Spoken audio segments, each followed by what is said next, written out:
People get burned out because they want it too fast. Or they care about other people watching them. What advice could you give for a recovering adult who was always told they were special as a child, but now realize that overall they're really just normal or average? By being pumped as fuck about being a human being. Perspective.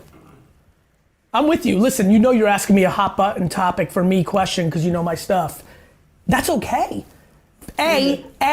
Eliminate all anger or resentment at your parents. Eliminate all of it. I have no anger towards Love. my parents. My Next. parents gave Great. me Next. the best Great. life. I'm not even, 99% of people have that problem, so that since you don't, let's move on to the next one. Okay. Number 2 within this answer, the who gives a fuck framework. Okay. Like, what does that mean? Like, so you're not special? Well, yes you are and no you aren't. Like, in a lot of ways Beyonce's special, in a lot of ways she's not. A lot of ways Hannah is, a lot of ways you're not. And who's judging the specialness? What affirmation are you looking for? Actually, how about let's play this game, Hannah? Why can't you be special? Okay. Let's play it a different way. Let's make pretend you are, instead of not. Don't be delusional. You know, that's not asking you to be delusional. Like that you could be anything you want is not real. You can't.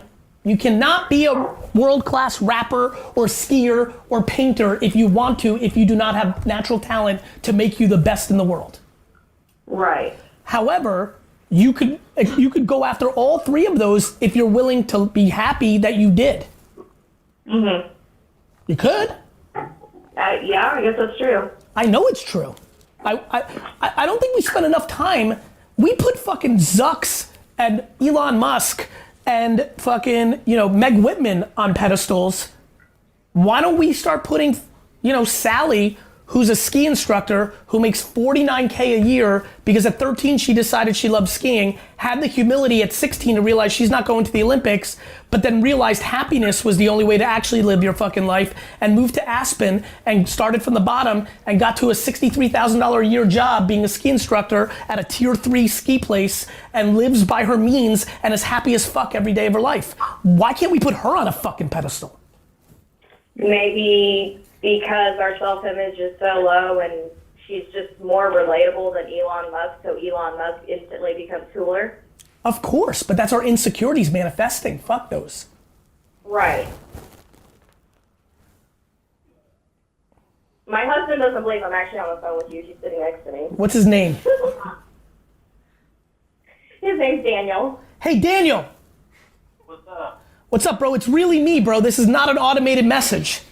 That sounds like you. It's really me, bro. I promise. That's cool. It is cool. You're cool.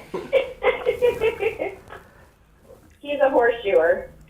Fucking that fires me the fuck up. It does. I love specific. Daniel, do you love horseshoeing? What's that? He asked if he loves horseshoeing. I do. My man. I love making a living by myself in the great United States of America. And I love you for that, brother. Hannah, Yes. what else you got? Okay. What tells do you have that clue you in to needing to rest or recharge? And going off of that, how do you maximize resting to be able to hit the ground running right after? Great question. People are very good at lying to themselves. I try not to, and when I feel tired, I sleep. That's fair. It's as simple as that. Like, Yeah. and I'm programmed and I've got tons of responsibilities and I hack. I look at what's in front of me and I hack. I figure it out at all costs. In your example, you look at good looking Daniel and say, motherfucker, tomorrow morning I'm sleeping till 11 a.m. See ya. Yeah. So what about maybe not like physical rest, what about like mental rest? Like bouncing back from like Adversity? Yeah. I think this is about gratitude. This is why I push it so hard. Okay. Right? Even my last answer was self-awareness. Some people are like, I don't even know what's happening. I'm like, I understand. Let's keep focusing on self-awareness. Like, I'm able to bounce back from everything and anything because I'm grateful. Right. You're gonna tell me what went wrong, I'm gonna tell you what went right. You're alive. You will never beat me in a debate. I do believe that. Well, good, then you should be bound. I don't know if you believe that if you're asking the question, because if you believe that, you 100% have the capability 100% of the time to bounce back. Mhm. Yeah, I think it was just like, you know, we spent a year like pushing ourselves into the ground, like grinding. Yep. But the thing is, like, we didn't understand that, like, we needed to stop to rest. Yep. And so what ended up is at the end of, you know, that 12 months, we were so burned out. We were like the most miserable people you've ever met. Do you know why, Hannah? Because we weren't grateful enough? Nope, because you weren't patient enough. Oh. See, I have a lot of natural energy and I go hard, but because I think about life in a 54-year, a 73-year window, a 94-year window, I don't think about it in 1 year terms. Hannah, do you know the number one thing I do that disappoints my fan base, my friends, my community, the people that like me? The number one thing? Do you know what the number one thing I do that disappoints the shit out of them? Sheerly, when I deliver the sentence, I can watch their face go from excitement and admiration to disappointment. Do you know what that is? No. It's when I tell them I'm gonna buy the Jets in 31 years, not next year. Oh, time. They want it now, not later. So did you. Oh, wow, frick. Frick is right. And we say fuck in these parts. The reason you got there was because you actually did. People don't get it. They see me going hard. That's fueled by gratitude. Most people are fueled by lack of patience. The reason I never will burn out is because I don't allow it, because I'm too patient and too grateful. If I wanted the Jets next year, I would start doing manic energy shit that would lead me to burnout. Yeah. I love the process, not the things that I get out of my process. So you already mentally know that you're playing the long game.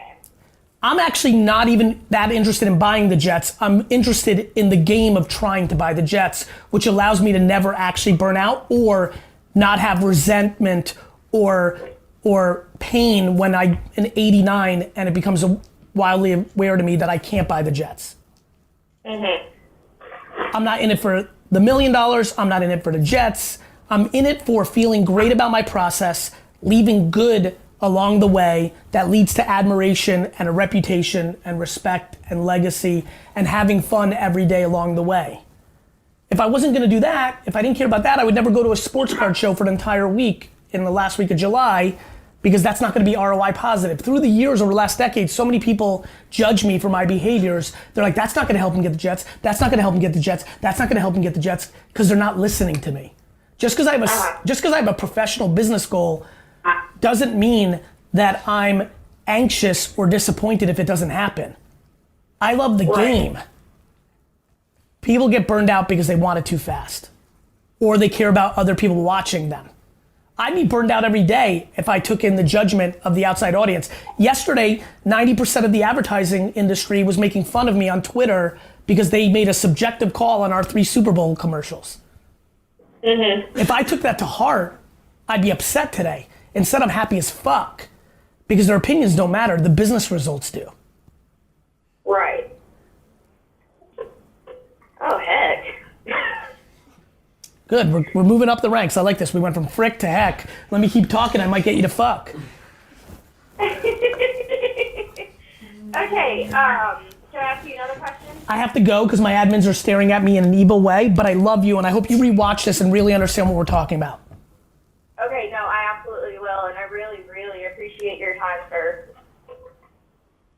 Thank you, Hannah. Have a great day. And tell Daniel I love him. Give him a big kiss in the mouth for me. I can do that. I love it. Take care, Hannah. Bye-bye. That's the Ask GaryVee show. We're fucking back.